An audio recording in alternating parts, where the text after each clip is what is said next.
Welcome to Atlantis, where the players play. It's Harmless Phosphorescence.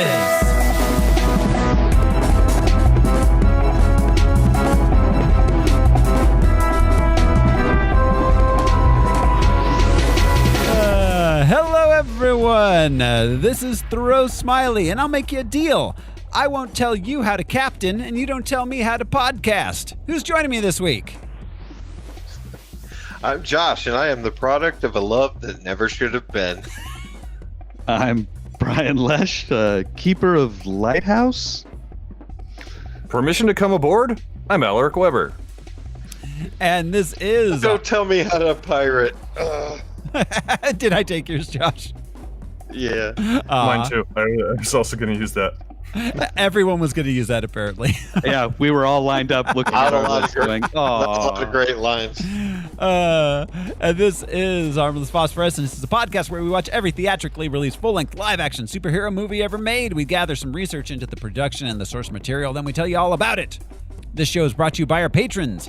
Patrons like executive producers Michael Beckwith and Atticus Burkett. You could be a patron too. Just head over to patreon.com/harmlessentertainment. We got lots of bonus content there. We got Star Wars stuff, holiday shows, monthly movies.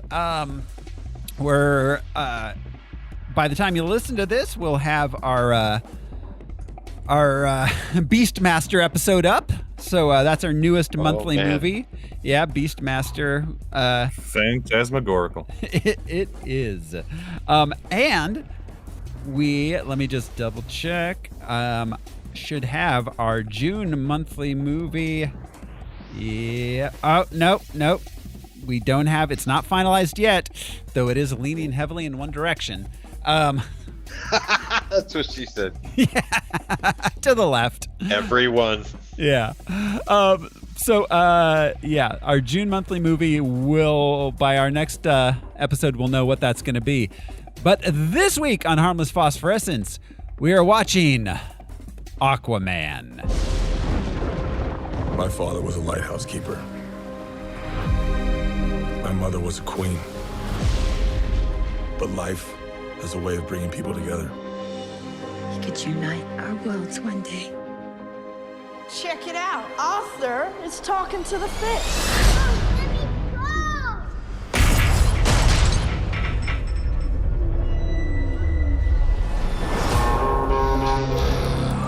They made me what I am.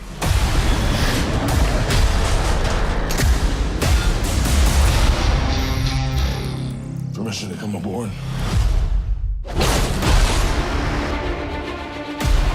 I've been looking for you. Your half-brother, King Orm, is about to declare war upon the surface world. The only way to stop this war is for you to take your rightful place as king. Trust me, I am no king.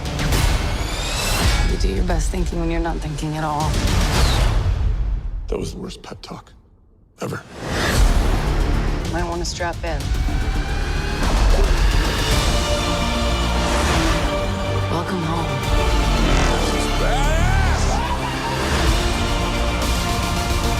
My brother has come from the surface to challenge me for the throne. I call it an ass whooping.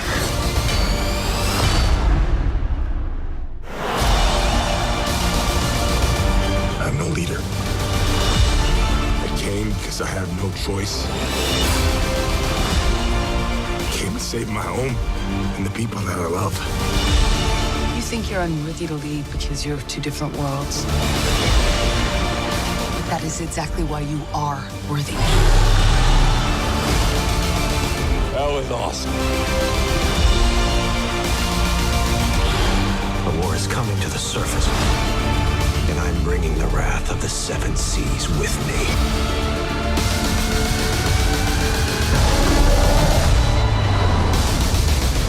We're here. What are you doing? You should have a parachute. Redheads! You gotta love them. Wow, that was a trailer, huh, guys? Yes, it was. That's where we're going We from. never have anything to say about it. Yeah. Boy, that was something that we watched. Aquaman. It was released December 21st, 2018. It had a running time of 143 minutes, cost $200 million, and it made $1.148 billion. What the fuck? This made $1 billion. Wow. $1 billion and Good for them. 148 other million. Yeah. Like, Jesus Christ. Wow. I didn't realize it made that much. It's shocking. People love It is a Aquaman. bit shocking. It was I didn't know that. Yeah, it was the most popular post-Snyder, or most successful post-Snyder DC movie. It's really weird. Momoa's a draw. He is. He is. He's entertaining. Oh, yeah. He is. What a hunk. He was And the a catch. yeah. A catch. He is the best part of the movie, hands down. But Yeah. yeah, there's not a lot of Flippers, too. yeah. There's not a lot of good parts of the movie, but he was the best. No. Discussing the He's in all of the good parts, though. he is. Speaking of the box His office, dad. yeah. Speaking of the box office, Yeah. it's time to play the box office top 10 game. This is the game where I will describe the top 10 movies of the week of December 21st, Christmas 2018. And the guys here are going to try to guess it, the movie I'm describing. You guys ready? Aye, Yes. Captain. All right. Opening at number 10. An unassuming bureaucratic Washington insider wields immense power, reshaping the country and the globe in ways that we still feel today. Oh, dang it. Babe, a pig in the city. Pig, a babe in the city. Oh, what's his name? A kid named Pig. This is. I want to see if Al gets it. I don't think he's going Yeah. to because it's not I a name. killed him. There's not a name in the title. Oh, dang it. Um, Okay. It's a the movie. it stars. It's just It stars Christian Bale. Is this Vice? Oh, It's Vice. the yes, Big Short? Oh, it's As- nice. as Dick Cheney. What was the description? The first thing in the description? An unassuming bureaucratic Washington insider wields immense power. Oh, you mean VJ? I mean, I guess so. An unassuming. That's Palpatine, maybe. Yeah. As unassuming as Christian Bale. Yeah. Yeah, I mean that was those were the words that were actually in the box office mojo description that I didn't Yeah. leave out. So, All right. all right. Anyways. At number 9 this week, 6 years after meeting, two friends discover a route to a new adventure. That was vague. After 6 years, is that supposed to be significant? It's a sequel. Is this 2018? It's a sequel. It's a This is in this sequel? movie? Yeah. Rescue Rangers No. Uh-huh. 2. That That was this week. Yeah, and it was the first one. Let's see. Shrek 4. 3. Still Shrekin. No, it's He Shrek like Boogaloo. Shrek 2.5. this is 3 Shreks and a little lady. Shrek, Ted and Alice. It stars Sarah Silverman. It does? Yes, it does. It is animated. Oh, Wreck-It Ralph. Yeah, Ralph breaks the internet. The internet. Yeah. All right. Yeah. At opening at number, we had a lot of openers. I guess it is Christmas. Opening at number 8. Oh. Okay. Wow. I forgot about this movie. Okay, a humorous take on a classic literary character. The Grinch? Another Grinch? Nope, this one isn't the Grinch. Scrooge? Is this It's a Winnie the Pooh? no. This is a movie that was roundly panned. Oh, and it stars one of the stars of Ralph, of Wreck-It Ralph. Sarah Silverman. John C. Reilly a is beloved there. literary character. Yep, a beloved literary character. There's been a lot of movies and TV shows about this guy. Oh, was it that Sherlock Holmes? Holmes and Watson, yeah, with John C. Reilly and Will Ferrell. I didn't see that. Neither did I. I heard it was absolutely terrible. I think I saw it, and I don't remember a second of it. And that's a shame. Yeah. Because Step Brothers is one of the funniest movies. Oh, God, yeah. Yeah, it is. Opening at number 7 this week. A big box store worker reinvents her life and her life story and shows Madison Avenue what street smarts can do. Wow, this movie is like out of 1998. I was going to say, is this Working Girl? Or maybe 2003. A big box store employee? It's definitely illegally blonde. It's starring J-Lo. She's still doing No, it's not. She's still doing that thing. That same thing she's been doing since 2003. Oh my God, what retail store is that woman? Like, we're supposed to believe that, even in 2018? Right. She does not still look like Jenny from the block. Yeah. Nor should she. Let's see. It's called. How about? Okay, yeah. It's a pretty generic title. Any wild guesses? Gnome Depot. The retail employee. It's on sale. Human movie. I was trying to remember an actor's name earlier, and I was like, human man face. What is his? Yeah, the guy with the eyes and the nose. Yeah. This is called Second Act. Oh. This is the sequel to First Act, right? Yeah, that was a sequel to the First Wives Club. Yeah. It's the movie trilogy. Second Wives Club has risen. Wives Club. To defeat them. At what are we at here? Number 6 this week. A grumpy guy plots to ruin Christmas. The Grinch? The Grinch. Yeah. The CGI Grinch. Yeah. Not the Jim Carrey Grinch. Was this the Cumberbatch? Yeah. The Cumberbatch Grinch? The Cumber Grinch. The Cumber Grinch. The Grinch. The Grinch. Yeah. The Grincher batch. I don't know. Number 5. A 90-year-old horticulturist has a 3-way. I guess.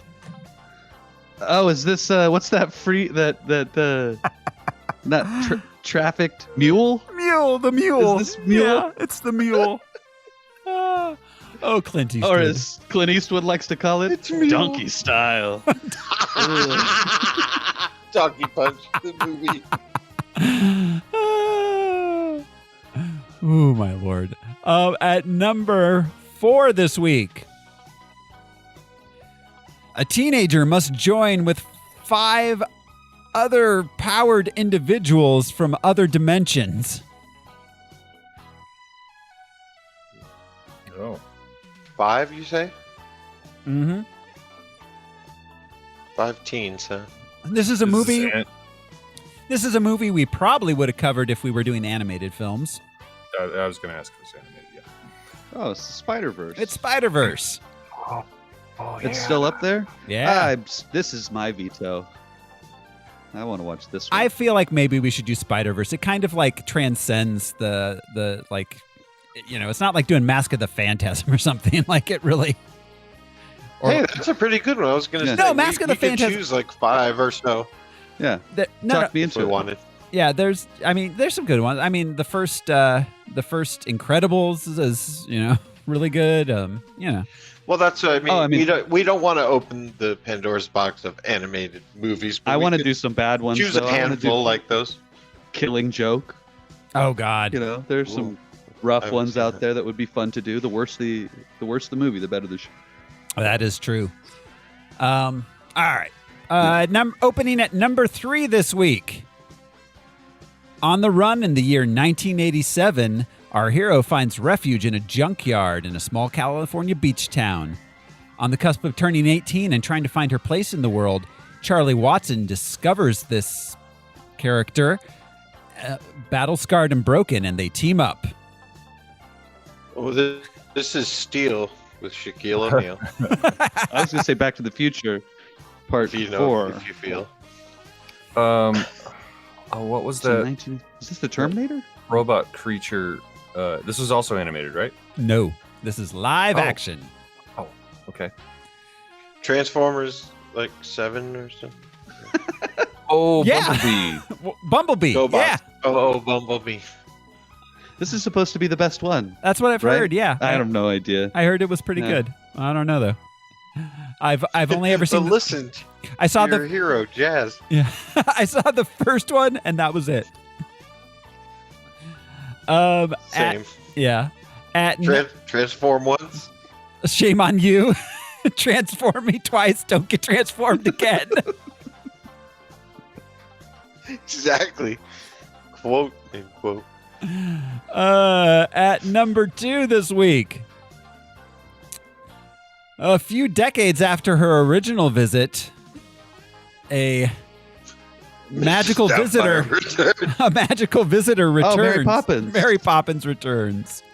Who was Mary Poppins? Returns. Emily Blunt. Okay, yeah. Emily Blunt, yeah. Who is very charming and adorable. Oh yeah, she's great. Yeah. And I didn't see this movie, but I did enjoy seeing Dick Van Dyke dancing again.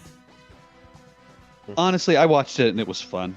I enjoyed it. I can't imagine it's like offensive. I've been planning. Yeah, I don't know what people expected from it. I thought it was very fun and cute. I mean, it's Mary Poppins. I'm sure that it is. It's Mary Poppins. It's not like, I mean, is it Disney? Is this like a sacred text that you can't like add to? Yeah. It's Mary Poppins. Oh well, you should see that movie. Was it Saving Mr. Banks? I think. Tom Hanks plays Disney. Oh, But like the battle that he had to put up because the author was, she was alive and doing her thing. And hated it. Hated everything. Hated Julie Andrews. Who can hate Julie Andrews? Yeah, exactly. What kind of person does it take? All right.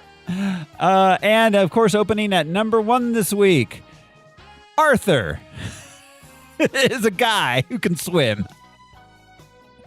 Wait, so he's starring Dudley Moore. Arthur 3 in the water. Are these the same movie? Aquaman 2 on the rocks. Yeah. What? Are they what? Are these the same movie? Aquaman and Arthur? I think so. Yeah. If you haven't seen them, Arthur 3, shaken not stirred. Yeah. Even up the poster, Arthur's in a bubble bath. Shaken not stirred. I only watched Arthur once after watching the weird remake that they did. Oh God, yeah, with Russell Brand. It's interesting. Yeah, the first Arthur's a hell of a movie. Seems like fitting casting. So that is our box office top 10, which brings us to our character and comic book background.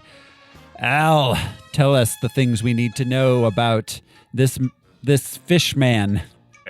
Aquaman, a.k.a. Arthur Curry, created by Mort Weisinger and Paul Norris, debuted in More Fun Comics, number 73, November of 1941.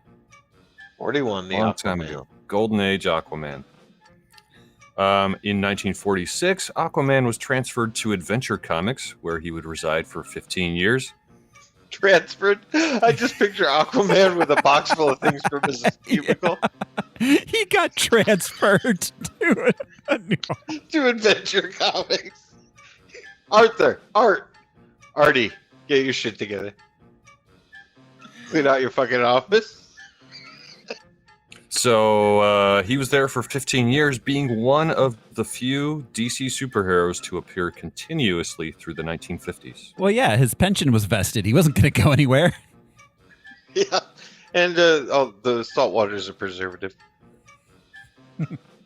Aquaman's first cover appearance came in 1961 with a 4-issue run in the anthology series Showcase, issues number 30 through 33. Simultaneously, Aquaman's backup feature was transferred from adventure to Detective Comics. He's a detective. Aquaman's first solo series started in February of 1962 and ran 56 issues until 1971. Aquaman rode the tides of publication thereafter, with modern depictions casting him with a more serious and brooding persona. Yeah. This ain't your daddy's Aquaman.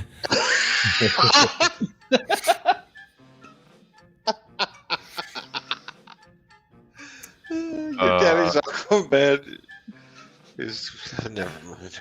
All right. In Aquaman's first origin story, his mother died when Arthur was a baby. Dad was a famous undersea explorer who found an ancient city he believed to be Atlantis.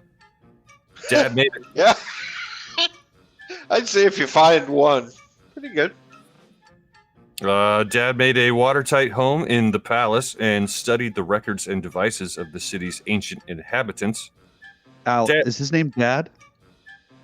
They didn't say his name. Actually, in the first Aquaman flashback, his a monologue, the first Aquaman monologue, he mentions that his father was a famous undersea explorer. If I said his name, you would know it. So I think he's Jacques Cousteau. I think he went unnamed. He's Also famously known for being a fish fucker. Yeah. Yep. Oh, Mr. Aquaman's my father's name, please. That's Dr. Aquaman. I didn't spend 8 years in underwater medical school. All right, Zedek, go ahead. Dad learned the ancient secrets of the city and taught Aquaman to draw oxygen from water and draw strength from the power of the sea. Taught him. In early appearances, Aquaman could breathe underwater and control sea life for up to an hour. An hour. For 2 or 3 minutes. And You because laugh. it's an international time zone, he gets I'd still take that superpower. Oh, sure. That's an hour? dope. Is it just... Actually, that's perfect for me. That's about the amount of time I want to be superheroing. Yeah. Like, ding, ding, ding. Like, I have to get home. I have to. I'd be tired after an hour of swimming. Yeah. It would get me out of every superhero. Is it just me, or are water-based superheroes just inherently funny? Like... I agree with you. I don't hate Aquaman, but he's always, even as a kid, just a riot to me. Like, what a... Well, he's always riding fish and like. I want to talk about that too, but yeah. Exactly. It's like, oh, there's always a canal or a fjord or a... It's like it's Aquaman. It's like we're dealing with something in Kansas. Well, Superman, can I ride in somebody's jet, invisible or otherwise? Because I'm fucking Aquaman. Hang out in the Mississippi River. Yeah. He's like, okay. Do you have to drop him in the nearest reservoir and then like try and bring the fight to him? Yeah. Like Superman freezes a lake. Well, but it's like, okay, so takes it over. It's like, all right, with Aquaman in it. Yeah. Anyways, sorry. Aquaman cubes. Let's see. In 1956, Aquaman got his octopus sidekick, Topo. Oh, all right. not a moment too late. Did he play drums? No, I don't know. Let's see. The character and backstory continued to be adjusted through the 50s. I don't remember when it was. Oh, maybe it was after this. Okay. It was not until 1959 that Silver Age Aquaman was introduced as Arthur Curry, son of lighthouse keeper Tom Curry in Atlanta, a water-breathing outcast from the lost city of Atlantis. I will admit Arthur Curry's a cool alter ego name. There's no alliteration, which doesn't bother me, but it's just, it's got some to it. For the and fish the first guy. name being Arthur is cool because he's the king and all that. Like, The Camelot. At least he's not lineage. like Arthur Atlan or some shit like that. We could have been stuck with like a goofy, Right. Yeah, I could have been worse. As of 1959, Arthur's powers were then the result of his Atlantean heritage. I think there was at some point they modified him to have a weakness, kryptonite-like, but not in that he had to come in contact with water at least once an hour. It's like fresh water. Once an hour. It's like it can't be fresh water. It has to be salt water. Well, that's what we were curious about. Yeah, because if he could just swim up the Mississippi or the Ohio or some kind of just like to the Great Lakes. Every once in a while, he'd be walking around one of the Great Plains states, and you just have to make some small child cry on him. Quickly. His weakness are those silicone packets. Silicone. Yeah. He no, on a flatbed truck, there's like a horse trough tank. They just drive him around, and he's in the back of it. He's like Daryl Hannah in Splash, not for the last time that I will mention it. He is like Daryl Definitely Hannah their in hair. Splash in that both he and Daryl Hannah tried to have sex with Tom Hanks. And had beautiful long hair, Yes. blonde hair. Moving on to Mira. Introduced in Aquaman number 11, September of 1963, by creators Jack Miller and Nick Cardy. Mira was queen of the mysterious dimension Aqua, now known as Zebel, an extra-dimensional penal colony for Atlantean separatists. Penal. What? Australia? As we know it, Florida. It's like the Atlantean Australia. It's a penal colony. Oh my God. She's a queen of the penal colony. That's not like a high Queenal. rank. Yeah, I don't think so. Yeah, that's like you're the managing janitor. You're the head warden. Originally having only the power of hydrokinesis, modern stories also show Mira to have superhuman strength and high-level Atlantean magic chops. Hydrokinesis. I love how he could just add kinesis to anything. Well, yeah, a lot of us can move water. With I your guess mind. not with our mind. I guess not. I mean, technically everything I Other do than is that. with my mind. Sure. I'm with Thoreau. Yeah, when I flush the toilet, it's magic. Aquaman and Mira were married in December of 1964, the first superhero wedding depicted in comic books. Groundbreaking. Lame. Was it like a? Yeah. Do we know if it was a boring wedding, Water breaking. or was it an event? Sure.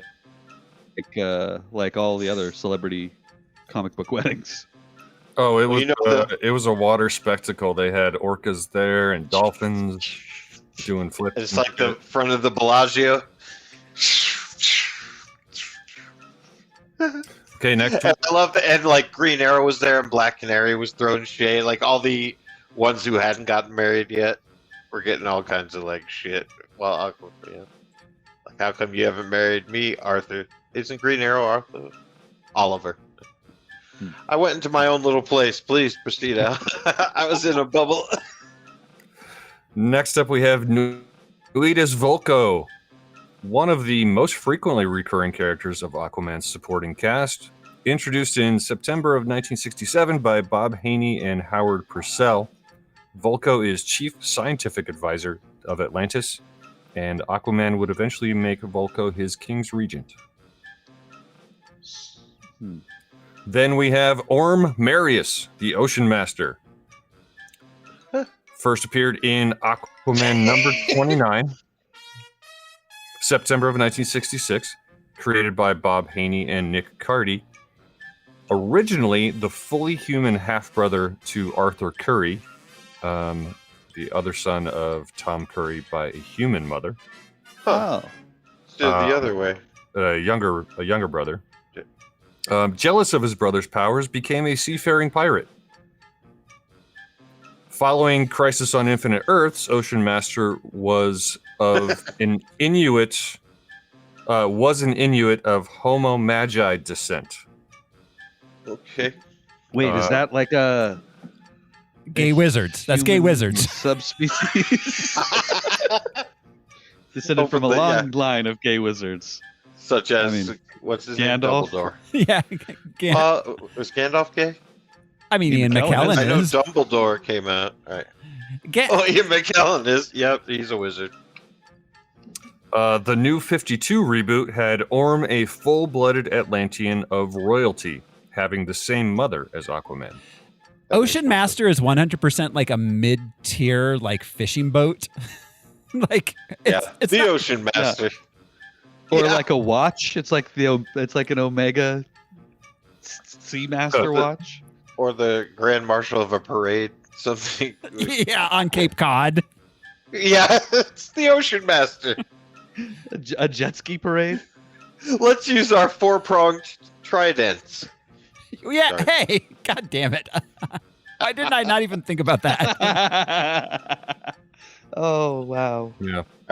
All right. In this movie, Aquaman's had 5. Initially, his mom had 5 points. Would that make it so. pendant? Ocean Master had 2. Is that a bimaster? Ocean Master. Or a bident? Pendant? Pendant. Anyway, Ocean Master, a villain and anti-hero conflicted by his rivalry to his brother, the protection of their underwater kingdom, and a fierce xenophobia against humanity. How does it feel, humanity? Is it a Then we have Black Manta. I like Black Manta. Created, and they gave him an alias of David Hyde. Pierce? No, just David Hyde. It was Fraser's brother? That name when he stabs you, he is. All right. That name came much later in the Black Manta mythos. But Black Manta was created by Bob Haney and Nick Cardy. Those guys, man. Yeah. First seen in Aquaman number 35, September of 1967. Well, I'm sorry. It's a little known that there's actually were 2 Nick Cardys, which we will henceforth refer to as Nick Cardy A and Nick Cardy B. Wah, wah. I liked it. As a young boy, kidnapped and enslaved by pirates, Black Manta, after fighting his way out of servitude, despite hating the emotionless sea, became determined to become its master. The emotionless sea. You became Ahab, the emotionless sea. Okay, water's just funny. I don't know why. I don't know why. There was this whole thing when he was on the boat. He saw Aquaman like riding by on a pod of dolphins, and tried to get his attention to get him to help. And Aquaman just didn't see him, didn't notice. And they had a big beach ball, big colorful beach ball. They were just. He was all, "Damn you, Aquaman! I hate you and the sea you represent." Because you didn't help me. And genius level intellect. Really? Creating his high-tech armor that grants him superhuman strength, speed, and stamina. His armor has many built-in weapons, including optic blasts and artificial gills for underwater breathing. Ooh. And then some other comic characters include King Nereus of the Zebel, marine biologist Stephen Shin, and Atlan, mage and once king of ancient Atlantis. All right. Splash. Did we get a Black Stephen Pad. Shin in this movie? Yeah. It was Stephen Shin was. Yeah, Randall Park. Yeah. Okay, so that was who Randall Park was playing. Yeah. Okay. Yeah. All right. Frosting Thank Universe. you for that comic book background, Al. That brings us to the production of the film itself.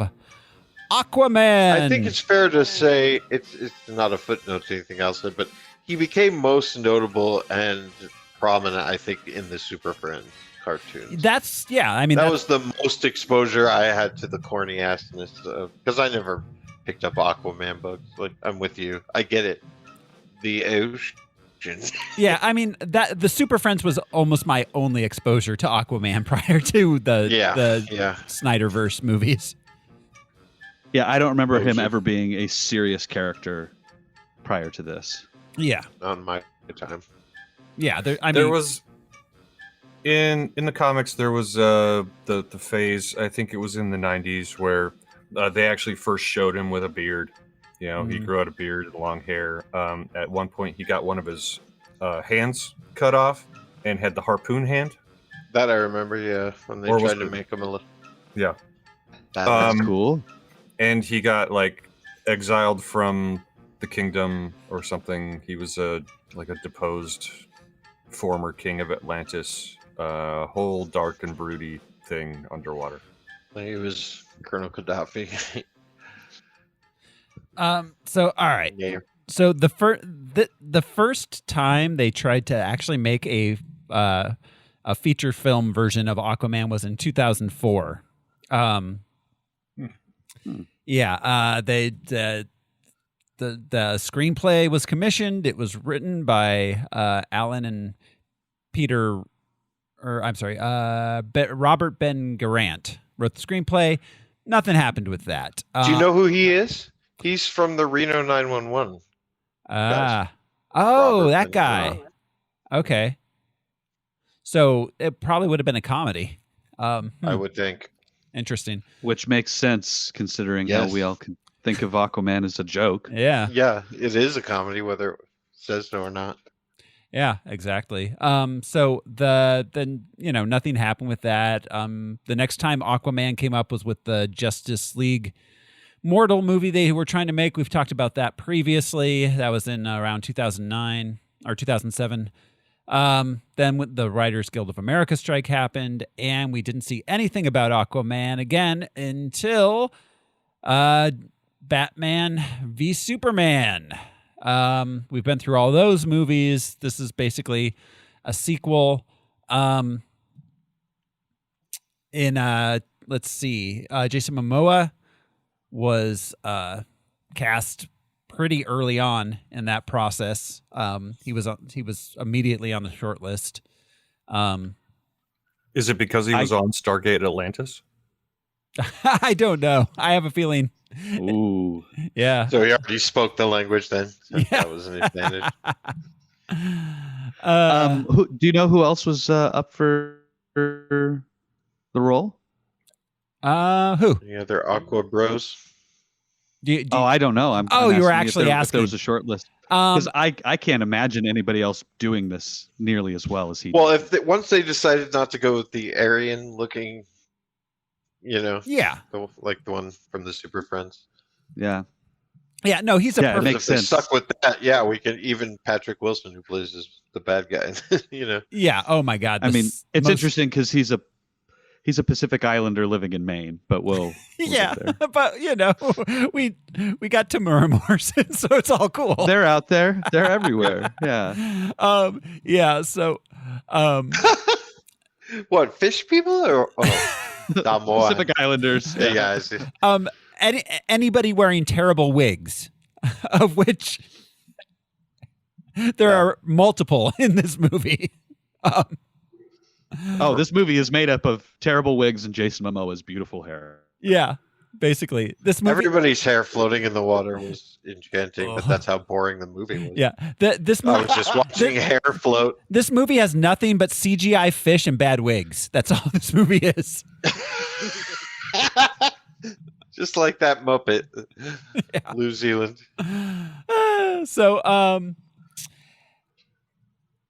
All right. So it was written, directed by James Wan.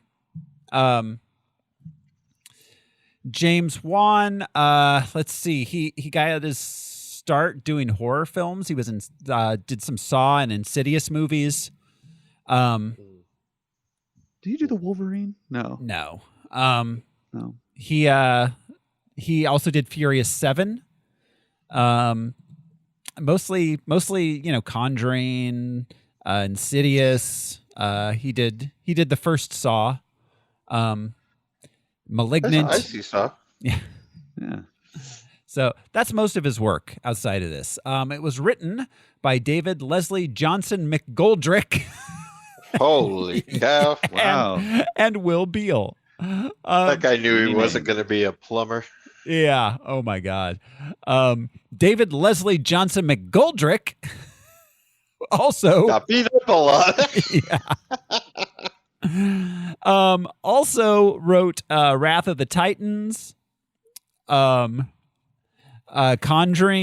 The Devil Made Me Do It, which was just last year. He's been a staff writer on The Walking Dead for like a decade. Will Beal, our other writer on this, mostly was a TV writer. He did Castle. He was on Castle for a few years. He also wrote Gangster Squad and has a writing credit on the Zack Snyder Justice League. Yeah. I wonder if that was Aquaman contributions because he's their Aquaman expert or something. Jeff Johns has a story by credit. He was was a comic book writer mostly. His name. Yeah. An editor. Yeah. So and he has a lot of story by credits on a lot of DC movies. Our cast: Jason Momoa, who we talked about previously. Amber Heard as Mira, who I don't want to talk about. Oh, really? But she's so terrible in this. I mean, I guess I don't know her body of work so much, but I saw her in The Stand. She was in the miniseries The Stand, and she was similarly wooden. This is literally the only on-screen performance I've ever seen her give. I know nothing else about her other than what she's currently famous for. She was the high school girl in Pineapple Express. Oh, okay. Well, then I did see that one. Yeah, I totally forgot. Not about very that. good in that, and she didn't. Yeah. I mean, what kind of stretch is that? So, and she still wasn't good in that. Yeah. So, just a tidbit is that it's during the trial. One of the things Johnny Depp's lawyers have said is that she got her role in this because of his connection to Warner Brothers through the Harry Potter movie that he was in. So, yeah, I was looking down. Go ahead, Al. I was looking down her filmography, and I see that she's number 406 in Zombieland. Oh, okay. Because that's kind of cool. They numbered the kills. Yeah. Right. Yeah. Yeah. Oh, is she the one in the beginning? No. I don't know. So she's not. But she was a zombie. Yeah. It works. Her wig did most of the work in this movie. Willem Dafoe as Noidus Volko, who we've spoken about numerous times previously. Volko. Yeah, don't get us started. Yeah. We're big fans. Patrick Wilson as Orm Marius. I'm sure we've talked about Patrick Wilson before, right? Have we? Oh, yeah. He was in. He was in Night Owl. Night Owl. That's right. Yeah. Watchmen. Oh, yeah. Yeah. I forgot. I like the guy. Yeah. And he's in the Conjuring movies. He is in the Conjuring movies. So thinking of his connection to James Wan, I wonder if that's why he was cast. Anyways, he was in Fargo, the show. God damn, was he? I want to know when he's going to end up playing Will Arnett's brother in something. He was the president in Batman v Superman. Yeah. Oh, forgot about that. Dolph Lundgren is King Nereus. Dolph is back. Boy, has his accent improved. Yes. Yeah. Yes, it has. Looks and sounds great. We haven't seen him. He was great in this. Yeah, he really was. We haven't seen him since Punisher, which is too bad. I'd like to see him working more. If he wants to. We know he has all that crazy shit going on. He maybe he doesn't want to work more. I'd like to see him in the MCU. I think it'd be fun. Oh, that would be fun. Just a small bit. Yeah. Let's see. Yaha Abdul Mateen. He'd make a good Doctor Doom. Oh yeah, I would. Yeah, he's a little older than I'd expect, but yeah, I'd buy it. Got the accent. Yaha Abdul Mateen the second. Yahya, right? Yahya. I think it's Yahya. As Black Manta, David Kane. He's let's see. David Kane. Oh, they say Dr. David Manhattan. Kane here. Spoiler alert. Yeah, it's. Oh yeah. Yeah. Oh, right. In the show? Yeah, he was really good as Dr. Manhattan. Really good. He was also in the 2021 Candyman, Matrix Resurrections. He got his start. Five Bloods. Yeah. Five Bloods. Trial of Chicago 7. He was in Us. Yeah. Oh, that's right. Yeah. He looks like a young Michael Jai White. Yeah. Says that. He won this role over where is it? Let's see. Oh, there. I'm in the wrong place. All right. He won this role out over Michael where'd it go? There it is. Michael K. Williams. Huh. Yeah. Wow. Man. Wow. Yeah. It's a hard dude to beat, I'm sure, for a role too. Yeah. It may have been Michael K. Williams wasn't really interested. Credibility. He may have actually gotten an offer and turned it down. I would hope not. They say that kind of stuff. Like, you know. He had way more integrity and credibility. Like, it would have been awkward to see him with Mara. Yeah. Oh, yeah. And the likes of. Yeah. Let's see. Captain Merc is Ludi Lin. That's the commander of the army. Tamora Morrison is Thomas Curry. Have we talked about him outside of our Star Wars pods? No, I don't think so. Nope. Let's talk about him. Oh, wow. Jake the Muss. Yeah. Boba Fett. Jango Fett. Yeah, Django and Boba. Tamora Morrison, that's what he's best known as. He's been acting since the 70s in movies down under. Once Were Warriors was probably his where he was like kind of came like his big If you haven't seen it, it's incredible. Yeah. That's a great one of the movie. best New Zealand films. Yeah, it's so intense. Cook the bloody eggs, woman. He was Abin Sur in Green Lantern. Oh, that's right. We did talk about him. That wasn't Kelsey Grammer. Okay. That's right. I forgot about that. That wasn't Kelsey Grammer. We will actually see him again because we are going to circle back to Barbed Wire. That's one which we were like, we probably should do it. I forgot he was in the Island of Dr. Moreau. Yeah. Really? Yep. Yes, he was. I still haven't seen it. I gotta go through that crazy movie. The story about it is way more entertaining. Yeah, the actual movie itself is crazy, but like the story about the movie is more interesting for sure, like Josh just said. And we got Nicole Kidman as Atlanta. We've talked about her previously in Batman Forever and I don't know, something else I'm pretty sure.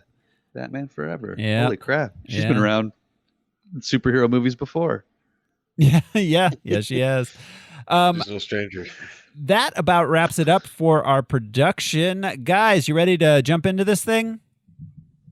You ready to get Cannonball? Yeah, you're ready to dip your toes into the water? Usually you say dive in. Yeah, I know. Let's wade in the water. Yeah. The water seems fine. Deep enough to pee. Deep enough. All right. I mean, okay. You're uninvited for my pool party, Josh. Here we go. This is Aquaman.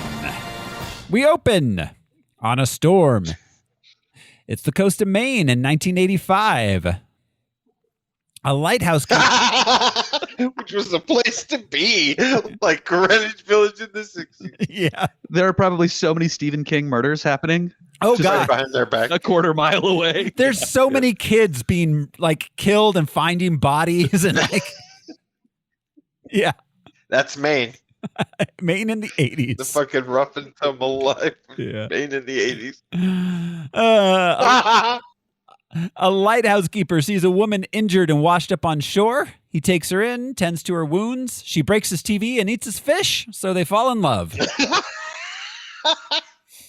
She breaks the TV and eats the fish. That's a country song. Yeah. She stays there. They have a baby. The baby gets older. Then one day some guys in some outfits show up and try to take her back to Atlantis. Oh, come on. She hid from the Atlanteans 200 feet from the ocean. Yeah, right. For a long over time. 9 months. Yeah. Oh, that kid was. You a didn't little, check Maine first. yeah, that kid was like 2 years old. Like it was a few years she was hanging out there in the lighthouse. It's true. That's fair. Yeah. He was a toddler. Why are they so slow? They have so much technology. They have so much technology. The Atlanteans confuse the fuck out of me for a number of They reasons. confused the fuck out of me too. I'm excited to ask some questions about their technology because Their technology, their physical abilities, like there's so much happening that I don't understand. I think that there's something going on underneath their loincloths that makes them be able to swim that fast. It's the front flipper Fart. we talked about. Yeah. It's methane gas. They fart. Oh, yeah, the twirling penis propeller. Farting seems more plausible now that you mention it, though. No, I'm curious about it too. But let's. Yeah. So all right. So yeah, like how a squid or an octopus will take in water and shoot it out like water jets. But it's their butthole. They're doing it with their butt. It's their genitalia or their butthole doing it. We don't know which one, though. It gets sucked in through the penis or vagina and comes out the butt. It's processed in the thigh pads. Don't know why we're going down this road. All right, so I guess if we can accept that they can breathe underwater. Yeah. Maybe they're breathing the water in and they're expelling it as a fart. There we go. That's why they can breathe water. I figured it out, you guys. Don't worry. That's why I'm here. So, all right. That's how they can breathe water or propel themselves at great speeds. They work together. They're like a jet engine. Wow. So the guys want to take her back to Atlantis for an arranged marriage. She kills them, but decides she must return to save her son and husband. Yep. A few years later, Arthur's getting bullied at an aquarium, and the fish don't like it. But Arthur can talk to fish, so it's all good. So the fish almost kill him also. Yes. Right. Yeah, there's never been a successful case of having a great white in captivity. But there was all kinds of shit going on in that aquarium. Yeah, there was a bunch of other fish in with that great white that would not want to be in with that great white. Yeah, imagine, putting a predator in a tank. It's all going down. Hey, what if we put the gazelles with the tigers at the zoo? It'll be fun. It'll be like authentic. Yeah.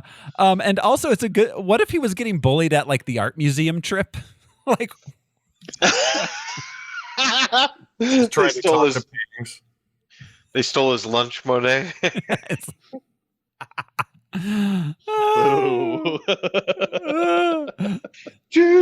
So then we get our title card 11 minutes in. We cut, which was fish, which I liked. I just gotta say, I liked that it was not like coral or rocks or like a fucking trident. It was literally just a bunch of fish. Yep. Visually, there were a couple beats that were okay in this movie. Yeah. Most of it was visually terrible, but there were some fish. It was just honestly, up to this moment, I was in. Yeah. I was in. Yeah, this entire like intro montage thing, I was like, oh, this is really goofy and silly, but fun. And then it stopped being that. It just started being goofy. And if it was just them in Maine running a lighthouse, solving crimes, like Jessica Fletcher might. It'd be like a Coen Brothers Aquaman. Yes. Yeah. It's like Fish he wrote. Fish he wrote. So cut to years later, a Russian submarine is being hijacked by pirates. Led by David Hyde and his dad. Arthur stops the pirates. Although the sub sinks. Do we know what they were stealing from this submarine? They were stealing the submarine. Yeah, it was to steal the submarine. Oh, the whole thing? Yeah, and they did it. They got away with it. That. They succeeded despite the fact that Arthur came and saved the sailors. Yeah. The dad dying was really the only part that was bad as far as like their evil plot was going. Yeah. So I guess I'm confused by that whole sequence because they put 2 holes in that submarine from Oh the inside well, out. I think maybe now that I'm thinking about it, we then learned that maybe it was part of the plot. He and Patrick Wilson. Yeah, it was. It was Patrick Wilson. Just like get me a sub. Yeah, Patrick Wilson. Oh, that's right, because he needed the submarine to do the false flag attack, and so that's Thank you. Yeah. It was not super clear to me at this point or at that point. No, I only figured it out because I read Wikipedia. So, anyways, yeah, I just thought of it. David's dad gets killed. Dave blames Aquaman. Arthur returns to Maine. Him and his dad go out and get some beers and take some selfies with some bikers. So he returns to Maine. His dad's at the end of the pier where he met he's like, "Oh, I thought I'd find you." Blah blah. And he's like, "Old habits die hard." He's literally a lighthouse keeper, and that's the edge of the pier. But old habits do die hard, especially for the ever vigilant lighthouse keeper. The mom said, "I'll be here at sunrise or at sunset." Some point, so that's why he was at the pier. He goes every morning. Right? Yeah. So he goes in hopes that she's there. Gotcha. Which will not pay off at any point in this movie, I'm sure. But it just seemed like chunky dialogue. Yeah. Anyway, I mean, yeah. So meanwhile, under the sea, the present king of Atlantis, Orm. Oh, Homer. Orm. We've got Orm. Sounds like an underwater organization. Son of Orlax. We've got Orm, Orvax, Nereus, and Volko. Like the names. Yeah. I'm sure there's Rebellion. there's a Dave in there somewhere. Yeah, there's got to be Kevin. Like Orm. Welcome to Orm. What does it stand for, guys? Oceanic Rebellion. Resource management? No, yeah. Ocean resource management. That's where he got transferred over to. He got transferred to Orm. So, all right. So is he the Ocean Rebel Man? Yeah. Ocean Rebel Man. Master. So I'm the Ocean Master. So Orm is the new ruler of Atlantis since Orvax died. He's also Arthur's younger half brother. He's trying to convince King Nereus of Zebel to. You think Orville Redenbacher was an Atlantean? He has a made-up name. Yeah, he has a made-up name. Well, popcorn is very big in the water. And races are a bit confusing. Yes. The different cities and races, and they're all part of Atlantis, but he's the king of Atlantis. All of this was very confusing. Yeah. Very confusing. And it didn't need to be. No. Nope. Just Atlanteans is fine. It's convoluted, confusing, and it was like a Rube Goldberg plot that broke down after the first domino fell. Some of us evolved this way, but the others in our exact same environment chose to evolve this way. Oh, I have questions about the evolving. I love the character design. I love this. I'm willing to accept this, but I think it would have been so much better if they just had colonies around the world and they had called it that. Yeah. And that would spook the hell out of people. Yeah, we've colonized all the oceans. What? Like, ooh. Yeah, that would have been less confusing. Rather than this weird, where are we meeting, all 7 of us? How far away is this ocean that you traveled from? I have so many questions. 4 of us have to agree. Where in the ocean are they? Where are they? Yeah. At any point. And why are they not water Zoom calling each other like Patrick Wilson, Orm, the entire time does? Yeah. Yeah. Anyways, yeah. Well, they have water Zoom. We see them use it. Yeah. Yeah. So apparently Aquaman is impervious to bombs, bullets, stabbing things, rods and booze. Like nothing can pierce Aquaman's skin. It appears. Atlantean steel. Later, find out. Does so his feelings. So okay, I'm just gonna ask this right now. So I always assumed Aquaman was a special Atlantean, but it seems like all the Atlanteans are super strong and super fast. They say the highborn can breathe water and air. Highborn. Every other Atlantean That's why the other Atlanteans don't have faces. That's why they're all stormtroopers. Right. 'cause they're breathing water. But they're still super strong and super fast and can punch and kick and destroy things like they're practically it's like Wonder Woman level. Like each and every one of these people, every single one. Well, except for the pores. Well, I guess they're mythical, like Wonder Woman. Yeah. And also, one of the best ways to work out is by swimming. So, all the drag of the water has made them super strong through the Especially when you're flapping your genitalia around or using water like a jet engine. Their penis muscles are intensely strong. And they are feared through the 7 seas. And they're also impervious to the extreme cold and pressure of the deep. Yeah. Defoe said that. Fair enough. Willem Dafoe said that. But wouldn't Arthur be less strong than all the rest, seeing as he's half human? Instead of the coolest, strongest of them all? He has special Tamira Morrison lighthouse powers. He can... he can to change a... Yeah, he can change a bulb. Yeah. Has a great collection of sweaters. Cable knit sweaters. So, we forgot to mention the first wig. Tamura Morrison's 80s hair was one of the worst things I've ever seen.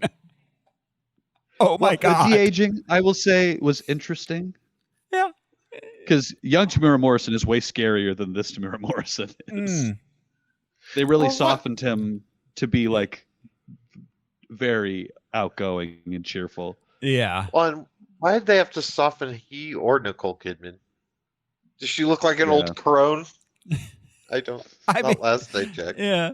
Well, she's certainly a not sexy like a old Beastmaster crone. Yeah, she is a sexy old crone. But see our Beastmaster episode for sexy old crone content. Yeah. That's our new term, SOCs. Sexy old crones. It's the code. I choked on my gum. You're not highborn. That's like it. I'm waiting for for a new song to drop by Cardi B. SOC. Okay, so there's a false flag sub attack. Orm is trying to convince Nereus to join Zebel with Atlantis. I can't talk about this. Oh my God, it's ridiculous. I love these sentences. So anyways, Nereus is convinced after the false flag attack. Volko, the royal advisor, is there too, and he doesn't like it. Back on the surface, Arthur is approached in the bar parking lot by Her Royal Highness Mira, Nereus's daughter. She wants him to go find the sacred trident of Atla, which will allow him to take the throne and unite Atlantis. Arthur says no. She's just standing there too. She didn't walk up from anywhere. She just is there. Oh my God! And delivering the lines worse than a kid in a, They actually showed her walking out of the water, and then suddenly she was. Oh, that's fair. Was there, jumped up on the pier or dock. Still, walks up to this bar parking lot and just sneaking like fish. Well, and how did she know they were at the bar? Do you think they all smell like fish? I mean, all the time. Yes, absolutely. Yeah. How does she know that he's at the bar, but the Atlanteans don't know that his mom is living in a lighthouse? Right. They're wicked stupid. All right. Yeah. Anyways, that's my only question. So yeah. Anyways, we cut to Orm, who's paying off David Hyde. Tells him they don't need his help no more. He's obsessed with finding Aquaman and getting revenge for his dead dad. Back on land, a tsunami engulfs the coast of Maine, nearly killing Arthur and his dad. They're saved by Mira. She tells him that the wave was caused by Orm, and there are waves all over the world, washed up garbage and old sunken ships. They were saved by Mira and Allstate Insurance. Yeah. It was an attack on the surface. We see Dr. Stephen Shin on TV. He's blaming it on Atlantis, although no one believes him.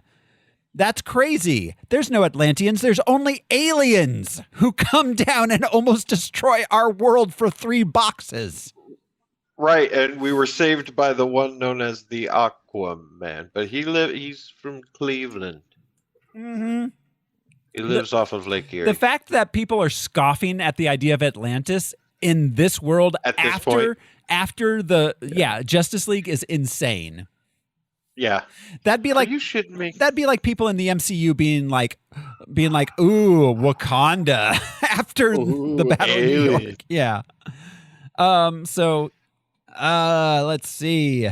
We get a flashback of Volko training Arthur. He occasionally would show up and do per his Arthur's mom's wishes. Arthur agrees to go to Atlantis with Mira, where they meet with Volko, who tells them about the submarine attack and urges Arthur to go find the magic fork so he can become the king of Atlantis. I want to talk about de-aged Volko real quick. Yes. Yeah. Because I really liked a lot of the visual elements. The CG was incredible. The de-aging here and the de-aging at the beginning of the movie, they spent a lot of time and money de-aging people. They did. It just didn't work. No. And he looks like a robot version of Spock being played by a robot Willem Dafoe. Like, it's weird. It's weird. But we saw him de-aged somehow in Far From Home, and he was fantastic. Oh, looked great there. Yeah, absolutely. Yeah. I guess they went too far on the de-aging with this. It'd be like he's 16, right? Yeah. Well, and with CGI, a lot of progress was made between 2018 and 21. That's true. You know, like that's been happening. Yeah. No, it keeps more than Yeah, it keeps getting exponentially better. Yeah, absolutely.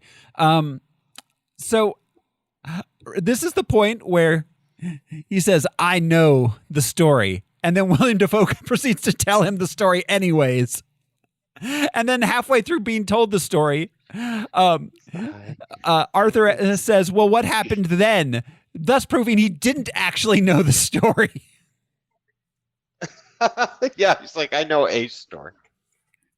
He tells the story of Atlantis. It sank. They became fish people, super advanced technology, yada, yada, yada. He gives Arthur a tube with a recording on it that shows the location of the special fork. But does it have a recording on it? That's what did it? I don't. Or was it like the key for the machine with the recording? It was like a key. It was the key to turn on the recording thing. What? It's a MacGuffin. I felt like he gives him the MacGuffin. I didn't go back and rewatch it, but the second time that I was watching this, I didn't go back to rewatch the specific part. But the second time I watched it, I thought, I don't remember it doing the thing that he just described. I think it was a key. Like Yeah, and the machine. Tootsie goodbye. Tootsie. Ooh, it is an old recording. Yeah. It's an old Edison cylinder. Cylinder. So either ways, he gives him the MacGuffin that they have to globetrot with. Sends him on a fetch quest. And then the exposition ends and they get discovered and captured as Atlantean soldiers, arrest Arthur for being an undocumented border crosser. They're the border patrol. Customs and Border Patrol. Yes. Mira and Volko immediately abandon him as it would be politically impolite for them to be arrested. And why did they call them ICE agents? Right. It's water. Well, if they had it should have been Immigration and Customs Enforcement or ICE. Yeah. No, there's water, ice water. Orm controls that. Yeah. Well, I just want to know if they can propel themselves, whether it's their butthole or not. They can propel them. If they can propel themselves that fast, why do they ride on anything? I don't know. I guess a shark because it's badass and mean, but like. Here's my question. Okay, so, wait. This is what I was going to bring up. So we see in the story, Willem Dafoe tells that Atlantis sinks real fast, like it explodes and sinks. And he says, and through our technology, we became able to breathe underwater. How fast did they adapt that technology to breathe underwater? Because they sank within minutes. So the thing that I wanted from this, because I asked the same question, was for them to say we had been messing with the human genome for many years, right? And swimming we had been living in the ocean for millennia or something. Yeah, like, we've been making ourselves amphibious, something, but they were just like, oh, we're sinking. Guess we better breathe underwater now. Yep, I'm gonna evolve. Why would anyone ever drown? Spontaneous population-wide mutation. Instantly, within minutes. Yes. Yeah. Yeah, there wasn't like the underwater breathing rock or something. Nope. Yeah. I read it as the radiation from this explosion caused them all to have the most handy thing they could possibly have in that exact second situation. Yeah, makes sense. You know, if we believe it with the X-Men, I'll allow it with the Aquaman. Aquaman, Arthur Aquaman. Well, no, because the X-Men mutations are unique and individual. Yeah, that's fair. True mutations, not a spontaneous evolution of an entire race of people, I guess, or nationality. I mean, when it was functioning on the surface, it's like a blast of gamma rays. The power cosmic, sure. Whatever. Yeah, it's a comic movie, whatever. But also, it was funny in the flashback. They were like, our advanced technology, and they have like an ATST walking thing. I'm like, but you guys didn't invent the wheel? Right? Yeah. Yeah. What are you known for? Anyway, so he's taken and changed to Orm. Orm goads Arthur into challenging him for the throne in ritual combat. We get another training flashback with Arthur and Volko. Then the Orm and Arthur fight. Orm's about to defeat Arthur when Mira in a ship rescues him. They flee Atlantis, fighting their way past Border Patrol before hiding in a whale's mouth. I did that once. This fucking important point. We learned that Mira is betrothed to Orm. Yes. So she goes against that. Yeah. To save. And we have that quiet moment of Momoa and Amber Heard both acknowledging this fact with the acting, and it is the most not subtle, weird moment ever. Just they look at each other. We linger on them both way too long. Yeah. None of this was done well. No. This movie is it is less than the sum of its parts because of moments like that. And I don't think it's a matter of effort so much as talent, but everyone else is trying. Oh yeah. From Dolph Lundgren down, but not her, not Mara. Well, no. And honestly, I don't think that she's the reason why this movie is as bad as it is. She's a big part of why a lot of these scenes don't work. But yeah, you can see it. You could hide this with a better movie. You could hide her wooden acting. You could, but something else. It's a bad movie. She's giving a bad performance. Those are two separate issues. But yeah, absolutely. Yeah. I know. Maybe we're spoiled, after seeing someone like, say, Natalie Portman, who can take whatever heap of garbage you hand her. Yes. And she's still captivating and watchable, whether she's Jane Foster or Padme. Yeah, absolutely. Yeah. No matter how bad the lines George were. Lucas tried to... I don't think it was intentional, but goddamn, he tried to take her down. Here's the script. Oh, you son of a bitch! It was just a bet between him and Spielberg. Be like, how bad can you make the lines, and they'll still sound good? Yeah, still work. Yeah, and the actor will read them without questioning you. Yeah, I'm gonna have her die of sadness. All right, we're getting off topic. Anyways, so yeah, then they hide in the whale's mouth. They arrive on the coast of Africa, where they can travel to the Sahara to look for the special trident. Pendant. They arrive in Africa, get on a plane, and then jump from it into the middle of the desert because that's where the deserters were. The deserters, they used to be an ocean, whatever. Why are they one of the races? Okay, it used to be an ocean. I see. But that's true. But before, I would have thought before Atlantis. Well, it makes me wonder how long has, not to get too deep into this, but how long has the Atlantean humanity as a culture existed? Because the Sahara was the seafloor way before. Oh, very billions of years ago. Yeah. Yeah. Like 100 million. Isn't it an act of power and hubris that brings Atlantis down? It's not a rising of the oceans or I mean, that's what cataclysmic event. It's just this dude wanted more power, exploded and sank. But it makes me wonder, like, he's like the dwarves of Moria. He dug too deep and too greedily. He's like the dwarves of Moria. But how did they wind up in the Sahara as an underwater ocean? If the king, the first king, went there, did he go on land? I'll tell you how. Because some executive was like, "Are they in the water the whole time?" Yeah, be like, we need a different biome. What's different than water? That's exactly it. Desert. We need a different background. Desert. Yeah.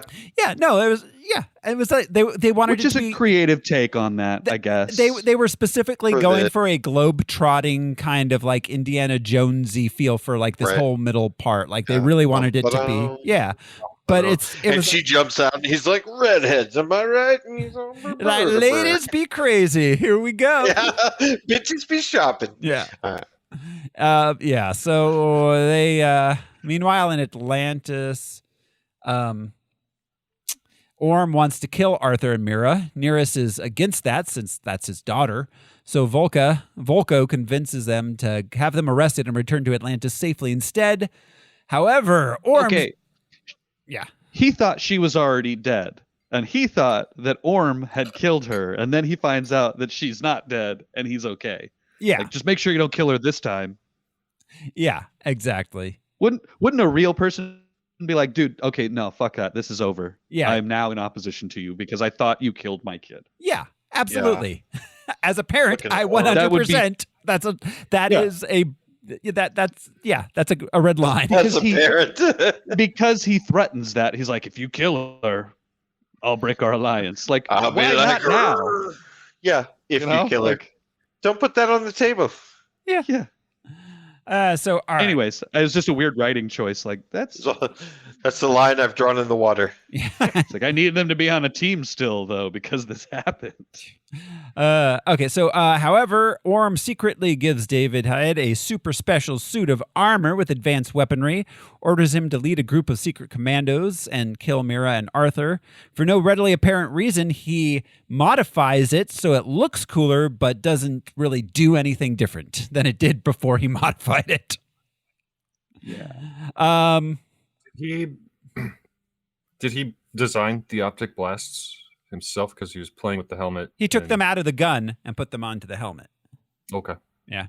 But you're right. And Randall Park at the very end, same thing. Both of them, when the visor accidentally goes off and burns something, they both Elmer Fudd style look back at the helmet both times, stare right at it, be like, "Oh, I wonder what's wrong with it." Just stare right in the visor. I will say I loved some of the camp with the gun and with the style of it, and his like, "I'm gonna need a bigger helmet." Yeah, joke. no, it was. I like Black Manta. I kind of liked him on Super Friends too. Yeah, no, I dig the character. I dig the character. He looks cool. Like, yeah. It worked, except for how they used him. Yes, exactly. Well, the character looked cool in the movie. It was just dumb. Everything they had him doing. Yeah. Right. Instead, it was this organization. What are they called? Orm. Orm's a guy. Manta. So all right. I know, but it will always be in my brain every time you say it. Let's see. So Arthur and Mira find a secret Orm arrested Aquaman. Like, oh man. Arthur and Mira find a secret entrance to the buried underground kingdom of deserters, and there they unlock a holographic message that leads them to Sicily because they wanted yet another locale in the movie. There they'll be able to retrieve. Well, they had to meet with Don Tomasino and ask for his permission. And Aquaman speaks Italian? Aquaman's the language of... And he speaks Russian? And he speaks Maori. Oh, and he does? That's true. Holy shit. Piglet. Well, and while we're here, all the Atlanteans speak English. Yeah, which is they're weird. all just speaking English with American accents. Even the So- fish people. The timeline thing. Well, we'll go back to this timeline, hundreds of millions of years, because the middle of the Sahara. Are we speaking Atlantean? Oh, Or are they speaking English? well, So English independently evolved to sound exactly like Atlantean because we can trace the current English we speak did not exist 200 years ago. Well, okay. Bigger question: are the Atlanteans actually speaking Kryptonian? Oh, there you go. We could just like chicken and egg this for They're speaking the underwater language of love. So all right, in Sicily, Mira learns the surface isn't all bad. They do some movie falling in love bullshit. Then underwater, Orm imprisons Volko, coerces the kingdom of the fishermen to pledge their allegiance to him by killing their king and forcing the queen and princess to accept their new deal. Didn't they need their army? Like they have a huge army. I don't even fucking know. Something like that. Well, they I think they needed said like that. 4 But of they the were 7 families have to agree. This Yeah. this movie made me tired. Yeah. They were also mostly philosophers. As That's was said. true. That's what they said, yeah. They did have a huge army, but they were like peaceful or something. Like the Athens and Sparta. Those are Yeah. the kinds of Big countries difference. that you don't want to mess with by killing their king, though. Yeah, You know? generally. So yeah, this is the point where they reveal that So kind of it was an evil board meeting, kind of, since they need Kind of. yeah, people's agreement. An underwater evil water board meeting. evil board meeting. an evil They waterboarding need all the meeting. votes. We didn't get an evil underwater banquet, though. Aren't they all? If you find yourself waterboarding, isn't evil implied? It is. Was this movie 2.5 Like, hours hey. of just them being waterboarded, though? Because they're underwater. Side joke just is I immune. read a funny tweet that was like, if you didn't understand the context, I got waterboarded at Guantanamo Bay. Sounds awesome. Oh God.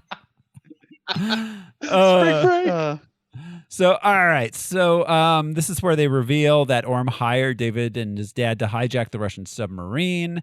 Then back in Sicily, they used the special telescope they got under the desert to find the location of the trident. So I get what they were trying to do with this scene, and it's very Indiana Jones, and he's supposed to exhibit that he has historical knowledge because of his father, which I assume is how he speaks Russian and Italian, because his father works at a lighthouse, and you see a lot of boats as a lighthouse operator. The international. Yeah, the international Guy lighthouse. doesn't leave one- guy doesn't leave one spot. His life Yeah. so cosmopolitan. But he's like listing all the kings. He didn't look at this thing and go like, "Oh, it's like a telescope. Which one of these is facing the ocean?"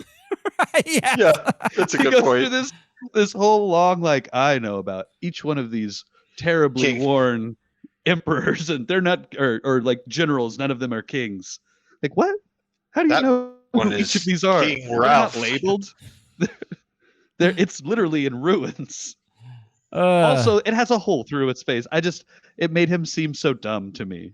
yeah, it's because it was very much like a store brand Indiana Jones plot device. Yeah. Yeah, This would have been a great Bum-ba-dum. moment for like Bum-ba-dum. another character, a fucking what's her name, Mira, to walk up, grab the bottle, stick it in the dude's hand, and be like, "Duh." Yeah. I don't know. It felt so the long way to get there, and not using that for humor to make him look smart. I even might though have he's skipped dumb. over some of that. Yeah, it's really, yeah. Yeah. I watched it twice because I was like, did he really just talk his way I've through seen this? it before, yes. Yeah. I've seen So- it before.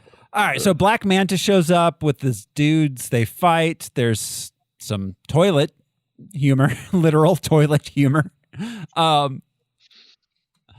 Arthur and Mira win. He destroys Manta's suit. Mira realizes she was being tracked by her bracelets, so she destroys that. They head out to sea and arrive at the point where the telescope pointed them, where they have to fight a monster of the trench. He defeats Black Manta as the end of the second act, basically. Yeah, real That's quick. whack. Yeah. Yeah, I thought so. Black Manta, that was he barely existed in this movie.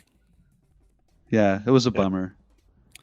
It was. So all right, so he has to fight the monster of the trench. A wormhole transports them to an uncharted sea at the center of the earth.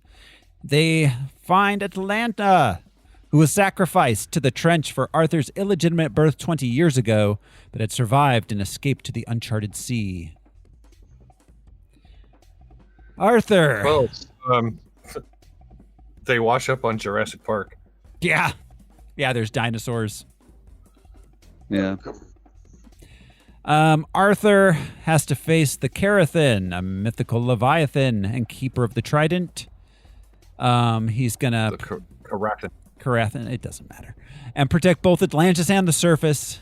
He reclaims the trident, which grants him control over the seven seas, and he gets his fancy new armor that looks like the cool old, like an updated version of the cool old Aquaman's. Well, I don't know if it's cool, but it looks like an updated version of the old Aquaman outfit. The green and yellow, or orange. Yeah. Did anyone catch from the credits the voice of the Carathin? No. Or recognize it?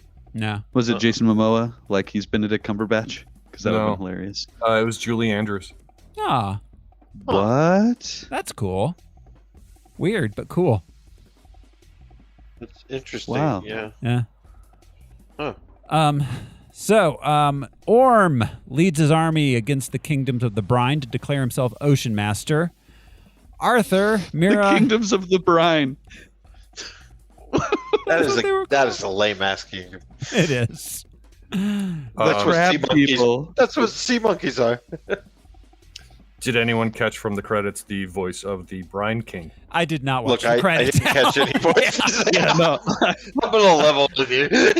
You can tell me. I immediately turned off. I skipped to the mid-credit sequence and turned it off as fast as I could. Is what I did. Right, because I knew DC doesn't do the. Oh, yeah. All right. What else? The Brine King was John Rhys Davies. Ah. Oh. That's cool. So, let's see. They fight. Arthur shows up with all of the fish. There's a big fish fight. Fish fight! Arthur compels the battle sharks to turn on their masters. He does compel the battle sharks. You don't have to put anything on a shark. They're already battle sharks. They're already ready to throw down. So he defeats Orm. Orm's followers embrace Arthur as the true king. He defeats Orm through collective bargaining. The organization that is Orm. Orm gets imprisoned and discovers that Arthur rescued their mother. Atlanta reunites with Thomas, and Arthur is the king. Roll credits. I think they miss a real opportunity before he walks away, because earlier before their fight, he says to him, "Are you officially challenging me?" I wish he had said, "I'm officially the king." Officially. It's all official. Officially. Yeah. Every time. Because he says official, like, I think he says it twice, but every time I heard the word fish in that word, I was like, was that them trying to be clever? Or was that them just being like, oh, people are going to choke on this fish word? I think it was bad writing, but now it's official. Been notarized. I'd have leaned into that. Because Momoa is funny throughout this movie. I will give him that. He's charming and funny every time. Absolutely. Yeah, he's great. Actually, every time we've seen him, even in the Peacemaker television show, yeah, he's great. Great casting, great idea to go that route. I do wonder if he got his tattoos underwater or not, but I do like all the tattoos. Yeah. So in the mid-credit sequence, David is rescued by Dr. Stephen Shin, and he agrees to lead Shin to Atlantis in exchange for helping him get revenge on Aquaman. That's it. That is the movie. I don't know. And he throws the knife into a news article that has a silhouette of Aquaman with a question mark. And again, He just saved the world from Steppenwolf and Darkseid, and like he's in the Justice League. He was taking selfies with bikers at a bar. Like the public knows who he is. Yeah. Right. Yeah. Bruce Wayne knew where to go. I mean, okay, he's Bruce Wayne. He's like a really good detective. He's not an underwater detective. He's like a really good detective. Yeah. So that's actually his only weakness is underwater detecting. Underwater detective. He's like, I can't get fingerprints worth of shit. There's no DNA or it's all DNA. It's very confusing. Robin. I don't know. Any other? I don't have much else to say about this thing. Any more unanswered questions or final thoughts?